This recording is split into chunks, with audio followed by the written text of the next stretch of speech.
Welcome to Heartbreak Chronicles. The winter in the North Sea oil field is always windy, and the biting cold wind penetrates the layers of protective clothing. Callum Fraser stood on the rig, his eyes crossing the endless gray sea, his thoughts drifting to his home 6,000 miles away. His cell phone vibrated, showing a new email. Callum took off his heavy gloves and clicked on the email from his wife, Vanessa. Dear Callum, attached are the divorce papers. I've taken care of everything with our lawyers. All we need is your signature. Even Elise agreed that it was for the best, haha. I hope you can deal with it soon so we can all start a new life. Vanessa, the casual haha, was like a sharp knife that pierced Callum's heart. He skimmed through the legal documents and realized that Vanessa was asking for their house in Edmonton, the savings in their joint account, and almost all of the assets he'd worked so hard to accumulate over the past 15 years. That would make things easier for me, Callum said to himself. He opened the signature app on his phone and quickly signed his name everywhere he needed to sign, then sent the document back with a short message. Everything is yours.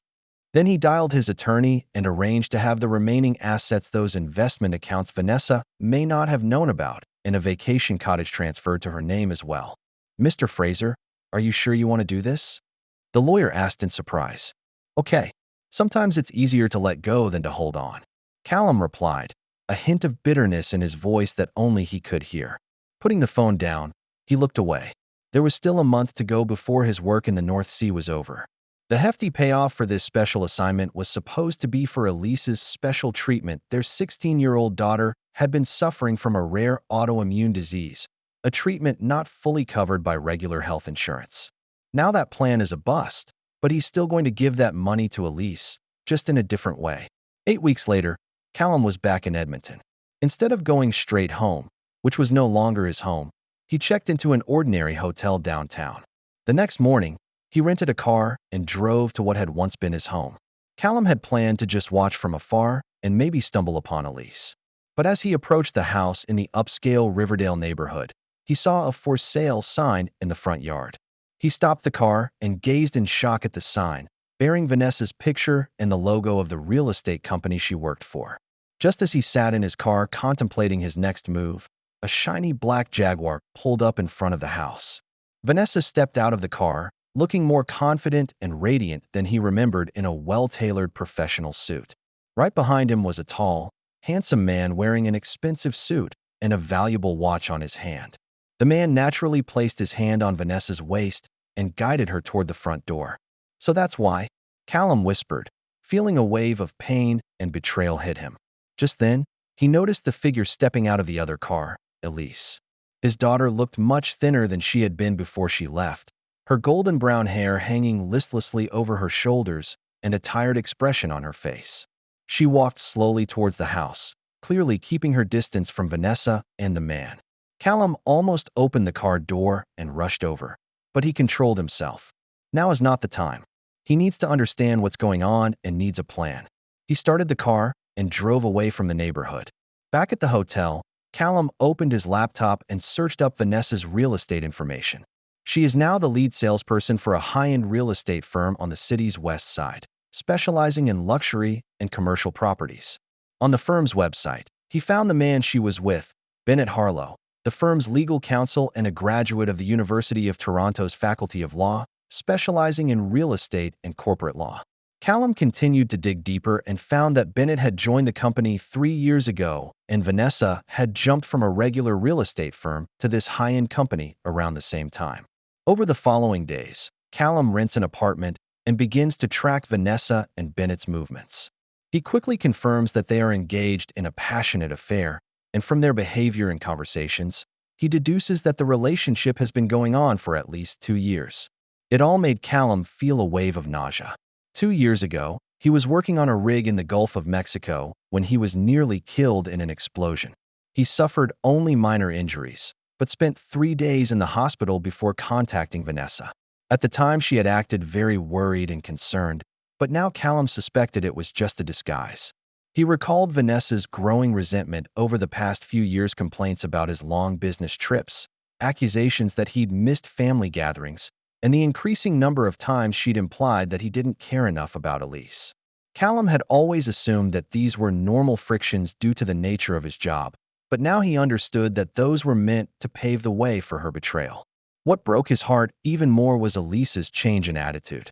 He has always been close to his daughter, even though his work keeps him away from home a lot. Whenever he comes home, he spends as much time with her as possible, supports her artistic hobbies, and attends her school events. But over the past 2 years, Elise has become more and more distant, reaching out to him less and less. Now he understands why Vanessa has been smearing him in front of her daughter. A week later, Callum finally found the opportunity to see Elise alone. He waited outside her after-school coffee shop and saw his daughter walk out alone. "Hi, Elise," he said softly, stepping out of the parking space. Elise looked up in surprise, her eyes widening. "Dad, when did you get back?"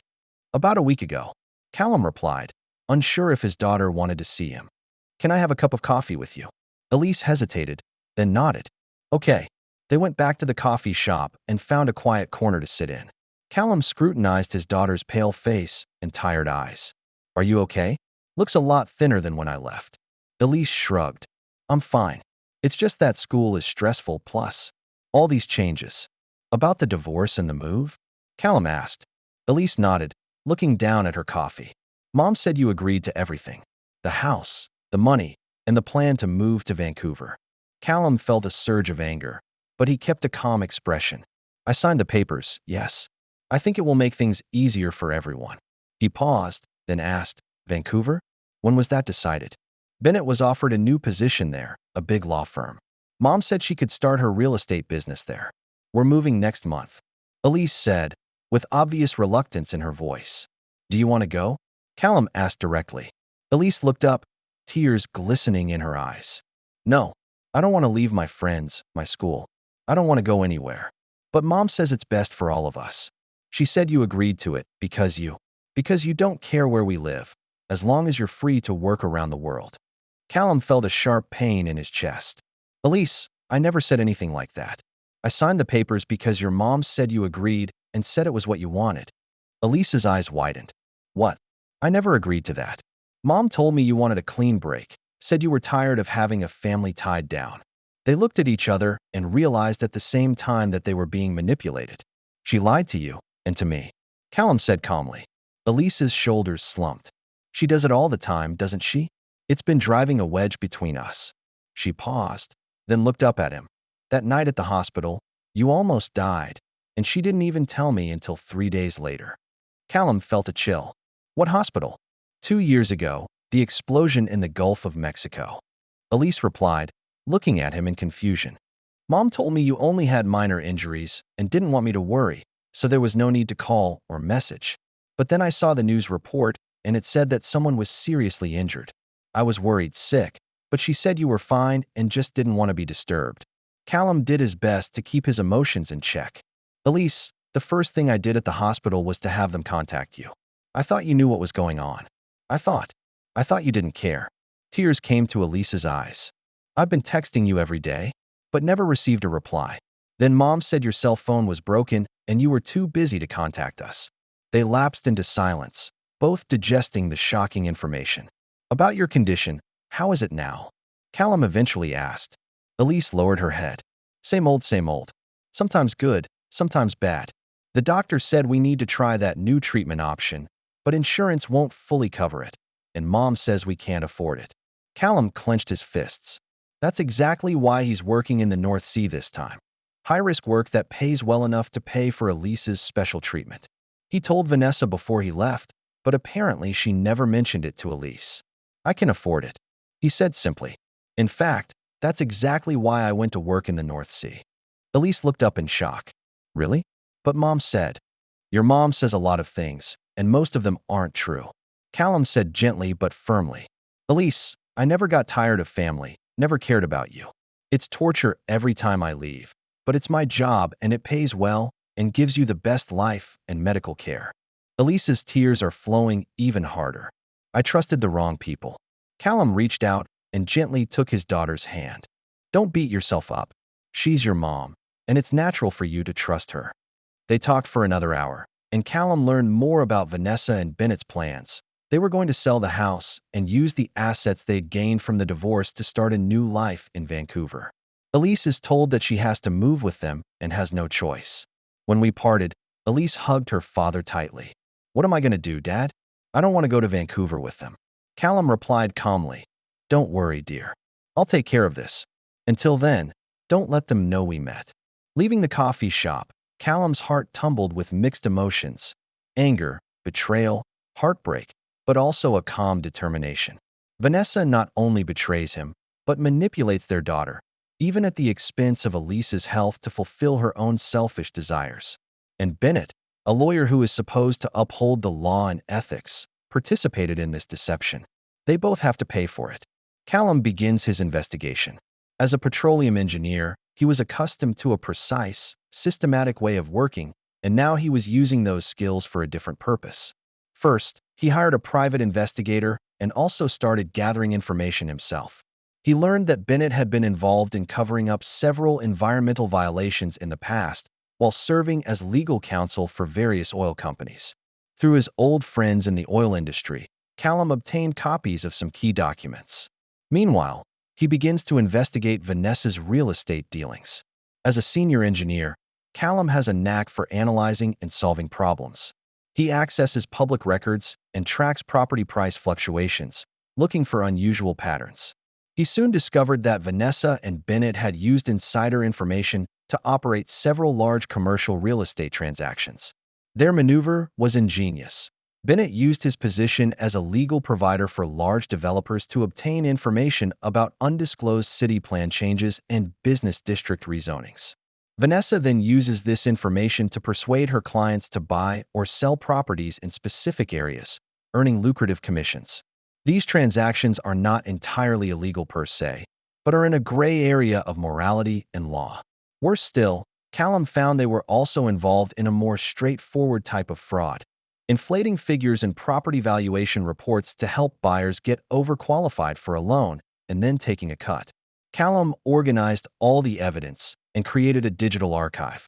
Instead of acting immediately, he continues to gather more information while keeping in touch with Elise to make sure she is stable. In the meantime, he had not been idle. He rents an apartment and begins to prepare for Elise's special treatment. He contacted the specialist, arranged an initial consultation, and made sure everything was in place, just waiting for Elise to be able to start treatment. 3 weeks later, when Vanessa and Bennett accelerate their plans to move to Vancouver and prepare to take Elise, Callum decides it's time to make his move. First, he filed an anonymous tip with the Investment Securities Board of Canada about alleged insider trading by Bennett and Vanessa, attaching detailed evidence. He then contacted Edmonton's most influential real estate regulator to provide evidence of Vanessa's involvement in property valuation fraud. He then sent documentation of Bennett's involvement in covering up environmental violations to several major media outlets and environmental organizations. Eventually, he filed a custody application in family court requesting that Elise remain in Edmonton with him and attaching medical certificates indicating that Elise would require ongoing medical treatment in the area. Callum orchestrated all of this to make sure that these actions happened at the same time to cause maximum impact on Vanessa and Bennett. He knew it probably wouldn't destroy them completely, but it would at least deal a serious blow to their program and reputation. As the investigation unfolds, Vanessa and Bennett's world begins to fall apart. The media reported on Bennett's environmental scandal, and he was promptly fired from his Vancouver law firm. Real estate regulators suspended Vanessa's license and launched a full investigation. The Investment Securities Authority also stepped in to investigate their commercial real estate transactions. Right in the center of the chaos, the court granted Callum a temporary custody order allowing Elise to stay with him in Edmonton until a medical assessment and treatment plan is completed. Vanessa angrily questioned Elise if she knew about all of this, to which Elise just calmly replied, "All I know is that the truth is finally coming out." When Vanessa tried to salvage the situation by contacting Callum to ask for a reconciliation, he replied with a short message, "The truth is like oil. Sooner or later it comes to the surface. Enjoy your new life in Vancouver." As the investigation progresses, Vanessa and Bennett's situation deteriorates. Real estate regulators found more problems than initially anticipated. There were not only valuation frauds, but also cases of non-disclosure of material weaknesses and even a couple of deals involving manipulation of foreign buyers. These are significant violations that could lead to criminal charges. Meanwhile, environmental groups used Bennett's leaked documents to launch lawsuits against several oil companies, and he was named as a key informant. One by one, his former employers cut him off, claiming ignorance or misinformation. Some even implied that he was the mastermind and hid the issue for personal gain. In the morning, Callum prepares breakfast in the apartment's kitchen while Elise flips through the newspaper at the dining room table.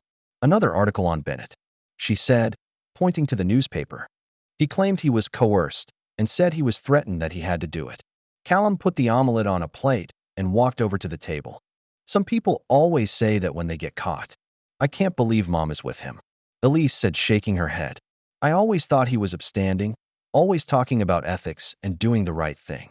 People are often not what they appear to be. Callum replied calmly, placing his breakfast in front of his daughter. How are you feeling? Are you ready for today's treatment? Elise nodded, a smile on her face. I'm looking forward to it. Doctors say this new treatment has worked well in similar cases. Callum smiled and shook her hand. That's good. I'll accompany you. Over the past few weeks, Elise has begun special treatments and is gradually improving. Her blood markers improved and her energy increased. Also, being away from the stressful environment that Vanessa and Bennett brought with them seemed to help her recovery. However, Callum knows that this is only a temporary calm. Vanessa isn't the type to admit defeat easily, especially when her career and reputation are on the line. Sure enough, when they returned from the hospital that afternoon, they found Vanessa standing in front of the apartment waiting. We need to talk, she said coldly, her eyes darting between Callum and Elise. Elise gave her father a nervous look. Callum nodded gently. It's okay. Go to your room. I'll talk to your mom. Elise gave her father a quick hug before walking into the apartment and closing the door to her room. Callum gestured for Vanessa to sit down in the living room. What do you want to talk about? Vanessa looks much more haggard than the last time we met. Her once perfect makeup now looked rushed and messy, with noticeable dark circles under her eyes. I know you did, she said bluntly.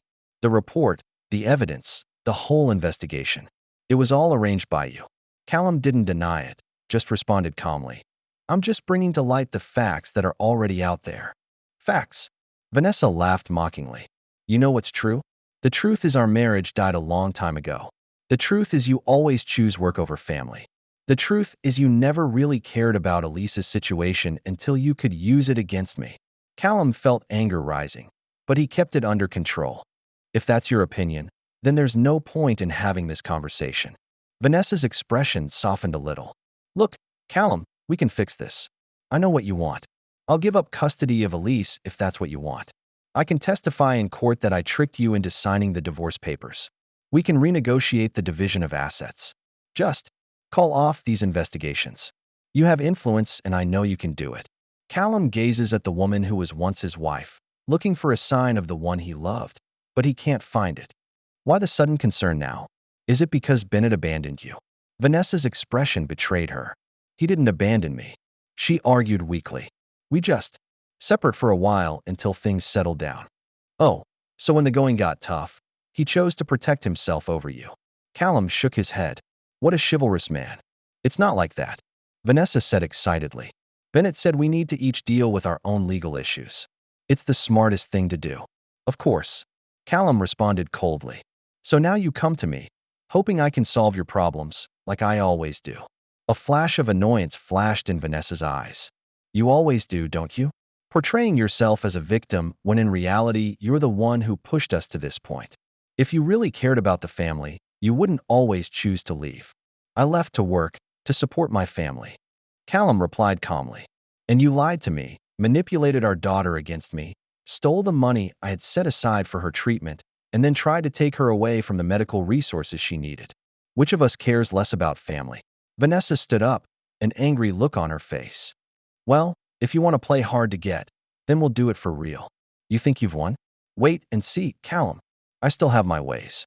She turned towards the door, but stopped to look at Callum before leaving. By the way, Bennett knows something about your work on the North Sea project. Something you might not want to make public. Maybe I should encourage him to talk to the investigators about it. Callum felt a chill go through him, but his expression stayed the same. Suit yourself. I have nothing to hide. Vanessa sneered, then left the apartment. Callum sat there, contemplating Vanessa's threat. Something did happen on the North Sea project, something he didn't publicize. But that has nothing to do with his revenge plan. It's about some security violations he discovered. He had reported it to the management, but was asked to keep quiet. If this becomes public, it could lead to a larger investigation implicating multiple companies. Elise came out of the room, interrupting his thoughts. Is mommy gone? Callum nodded. Yes, she's gone. She sounded angry. Elise said as she sat down next to her father. What would she do? Callum took his daughter by the shoulders. There's only so much she can do. Don't worry, I'll take care of it. But deep down, Callum knows it's far from over. Vanessa's threat may be a bluff, but it may not be. Bennett did help him legally with documents on the North Sea project and may have known some sensitive information. Over the next few days, Callum intensified his investigation of Bennett. He discovered that the lawyer had recently been in frequent contact with a company called Nexus Energy, an energy group that does business with the company he works for in the North Sea. Through his industry contacts, Callum learns that Bennett is trying to work out some sort of deal with Nexus, possibly in exchange for information to alleviate his situation. This confirms that Vanessa's threats are not empty. Callum decides to make a preemptive strike. He made an appointment with his old friend Marcus, an investigator who works for the energy regulator. So that's the situation. After explaining the security breaches on the North Sea project, Callum told Marcus. I reported it at the time, but was asked to remain silent. Now I am concerned that this information may be used for inappropriate purposes. Marcus nodded gravely. You did the right thing telling me this. These violations are serious, Callum. Had you insisted on disclosure at the time, you might have avoided the subsequent accident. I know, Callum admitted, feeling a pang of guilt. That's one of the biggest regrets of my career. But now I want to make up for that mistake. Marcus tapped him on the shoulder. I'll handle this as a formal investigation. That way, if someone tries to make a deal with that information, they have no leverage. Callum nodded gratefully. Thank you, Marcus. You're welcome. Marcus stood up and got ready to leave. By the way, about that lawyer you mentioned, Bennett Harlow. We've had our eye on him for a while. His role in several environmental violations. It's worrying. Callum feels slightly more at ease after sending Marcus away. At least he's got that part of the situation under control. But he knew Vanessa and Bennett wouldn't give up easily. They are shrewd, ambitious, and unscrupulous, especially when in desperate situations. Sure enough, 2 days later, Callum received a call from his attorney informing him that Vanessa had filed a motion with the court to re-examine the custody issue, claiming that Callum's knowledge of safety violations in the oil industry showed that he was unfit to be a guardian. This move is not surprising, but it does complicate the situation. Callum reassures Elise not to worry and then picks up the pace of his plan. Through a private investigator, he obtained more information about the dealings between Bennett and Nexus Energy. As it turns out, Bennett not only attempted to exchange information about the North Sea project, but also provided internal documents from several other energy companies, information that he was supposed to keep confidential as a lawyer. Callum provided this evidence anonymously to the Canadian Bar Association and several related companies. The results were swift and violent. Bennett was suspended from the practice of law for serious ethical violations and faces multiple civil lawsuits. Meanwhile, Vanessa's legal troubles mount. Investigators discovered large amounts of undeclared money in her personal accounts that were linked to suspicious real estate transactions. There was evidence that she knew about and participated in some of Bennett's illegal activities. All of this was exposed in the media and became a major local news story. Elise was silent for a long time after she saw the report. Daddy, she asked at last, how do you know all this? How did you find all this evidence? Callum looked at his daughter and knew he couldn't lie to her. I investigated, hired a private investigator, and utilized my industry contacts. I want to know why your mom betrayed us and want to make sure she can't hurt you. Elise looked her father straight in the eye. So this is revenge. Callum didn't answer immediately. Eventually, he nodded. Part of it is. But it's also about protecting you and making sure you get the treatment and stability you deserve. But mostly revenge. Elise insisted. Callum took a deep breath. Yes, mostly revenge. They betrayed me, manipulated you, tried to steal everything. I can't let them do that. I can't let them get away with it. Elise was silent for a moment, then asked, "Do you feel better now? To see them suffer all this?" Callum pondered the question. Initially, seeing Vanessa and Bennett's plan fall apart did bring him a sense of satisfaction. But now that feeling had faded, leaving only an emptiness. "No," he replied honestly, "I don't feel better. The satisfaction of revenge is short-lived, Elise. It can't really fix what's been broken." "Then why did you do it?" she asked. "Because sometimes people need to take responsibility for their own behavior," Callum replied. "Not to make me feel better, but for fairness, for justice." Just a few days after this conversation, things suddenly took a turn for the worse. Callum received a call from an unknown number. "It's Bennett. Fraser, we need to talk." The voice on the other end of the line sounded nervous and tired. "It's not about the law. It's about Vanessa. I'm worried she might do something extreme." Callum's alertness was immediately heightened. "What do you mean?" It becomes unstable," Bennett explains. "Since being investigated, she started drinking and saying horrible things.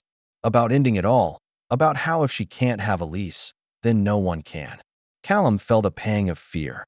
"You think she'd hurt Elise?" "I don't know." Bennett does sound worried. "But she came to me today in a very emotional state.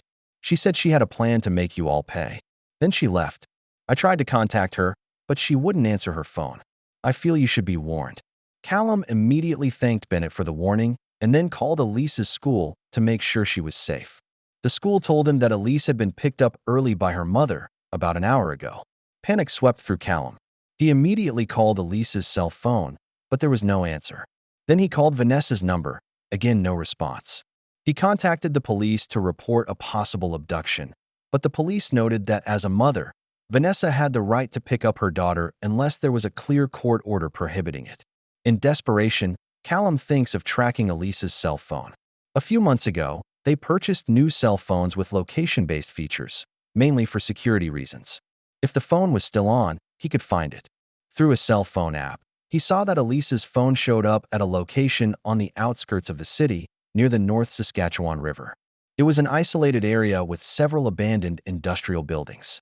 Callum immediately drove there, constantly trying to contact Elise and Vanessa along the way. Upon arriving at his destination, he sees Vanessa's car parked outside a dilapidated warehouse. He approached cautiously and heard voices coming from inside. Looking in through the broken window, he saw Vanessa and Elise inside. Vanessa looks agitated and paces back and forth in the warehouse while Elise sits in an old chair with a horrified expression. "Mom, please calm down." Elise's voice came out. "We can talk and work this out. There's nothing to talk about anymore." Vanessa shouted. "They ruined everything. Your father ruined everything. Now I have nothing left. My career, my reputation, everything." Callum saw that Vanessa was holding something, a small pistol. His heart almost stopped. He immediately called 911 and then tried to find a safe entrance. There was a half-open door at the back of the warehouse, and he slipped in quietly. "Mom, put the gun down." Elise's voice sounds more scared now. "It doesn't solve anything. You don't understand, Elise." Vanessa's voice quivered. "We could have had it all. A new beginning, a better life. But your father couldn't accept defeat. He had to destroy everything." Callum approaches slowly, trying not to make a sound. He could see Vanessa's back to him and Elise facing his direction. Elise saw him and her eyes widened slightly, but she didn't react in any way that might have warned her mother. "Mom, Dad's just doing what he thinks is right. Just like you." Elise tried to distract Vanessa. "We've all made mistakes.